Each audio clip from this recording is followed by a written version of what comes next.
aside. And so Supervillain is the track after, and the continuation of that story, but in reverse. You said. So, Yeah, it's if you almost going.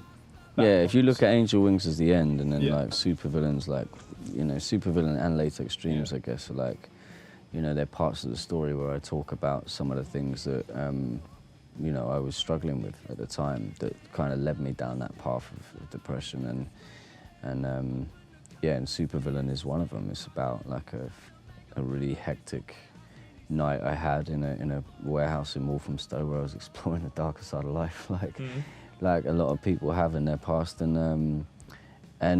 it was, for me, it was funny because, it came, like, the song came like far after Angel Wings was written, and at that point I was in a very different space, but I was able to go back and explore that, and in a way where I could approach it as art, and I could try and like explore what I wanted to say, how I wanted to describe things.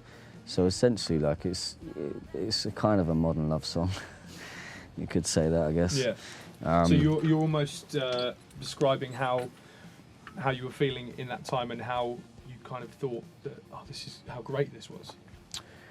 I don't know about great, but it was more like just I wanted to be poetic about like a night of absolute debauchery, like all like great rock music does every now and again. It flexes on the mysteries of life that other people, maybe don't have the courage or the means to go and explore. And for me, it was like I was at a time in my life where I was just kind of, I was accepting of all sorts of things, and I was exploring as well. I was like adventuring out to like really push extremes and see what was around me. And London's an incredible city, like there's a lot happening, but particularly in the shadows, like at all times. And a lot of that stuff is surrounding the music industry. It surrounds rock music particularly.